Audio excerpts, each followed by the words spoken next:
Now let's talk about the precautions. किस चीज के, जो मेथड हमने अभी अभी किया, that is the expenditure method.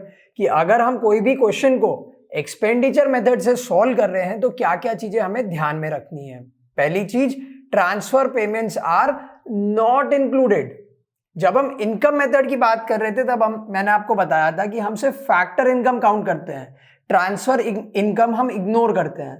Similarly when we are talking about the expenditure method, हम सिर्फ फैक्टर पेमेंट्स की बात करेंगे, ट्रांसफर पेमेंट्स हम इग्नोर करते हैं। नेशनल इनकम में ये चीज याद रखना, transfer income and transfer payments are ignored. ठीक है।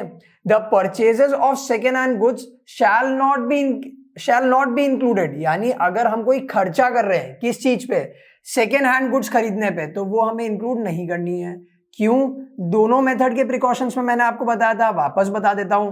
सेकेंड हैंड गुड्स जब ओरिजिनली खरीदे गए थे तब वो ऑलरेडी हमारे नेशनल इनकम में काउंट हो गए हैं, तो अब अगर हम उनको वापस काउंट करेंगे तो डबल काउंटिंग हो जाएगी, और डबल काउंटिंग हम कभी करते नहीं हैं। Next, expenditure on intermediate goods shall not be included. अच्छा, इंटरमीडिएट गुड्स ये हमने वैल्यू एडेड मेथड में भी पढ़ा था।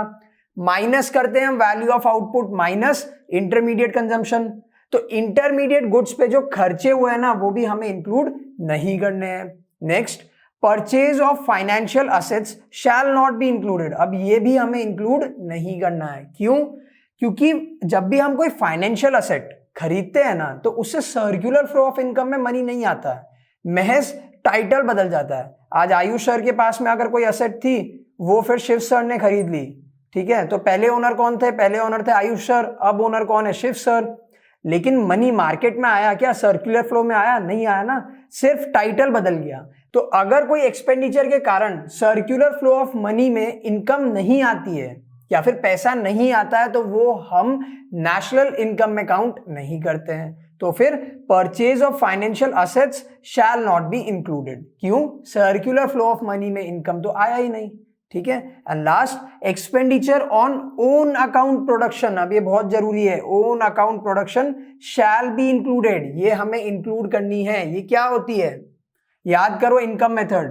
काफी बार ओनर जो होता है ना वो प्रोडक्शन यूनिट को अपनी खुद की सर्विसेज दे देता है, तो उसके भी खर्चे होते हैं। तो ये जो एक्सपेंडिचर होते हैं ना ये हमें काउंट करने हैं, ये याद रखना। ये मैंने इनकम मेथड में भी मैंने आपको बताया था कि income generated by the owner by rendering own services to the production unit shall be included. तो यहीं पे अगर कोई खर्चे हो रहे हैं किस चीज में? ओन अकाउंट प्रोडक्शन, खुद की सर्विस या खुद के प्रोडक्शन के लिए अगर वो कोई खर्चे कर रहा है तो वो हमें इंक्लूड करने हैं। समझ में आया? 5 पॉइंट है टोटल, उसमें से 4 चीजें हमें इंक्लूड नहीं करनी है, सिर्फ लास्ट वाला पॉइंट हमें इंक्लूड करना है। क्या क्या इंक्लूड नहीं करना है?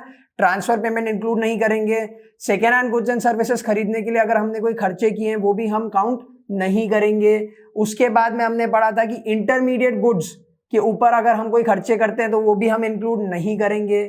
फाइनेंशियल असेट अगर हम कोई खरीद रहे हैं तो उसका खर्चा भी हम इंक्लूड नहीं करेंगे। और लास्ट पॉइंट हमने क्या पढ़ा कि अगर ओन अकाउंट प्रोडक्शन के लिए कोई खर्चे हम कर रहे हैं तो वो हम काउंट करेंगे। समझ में आया? ये थे प्रिकॉशंस ऑफ एक्सपेंडिचर मेथड।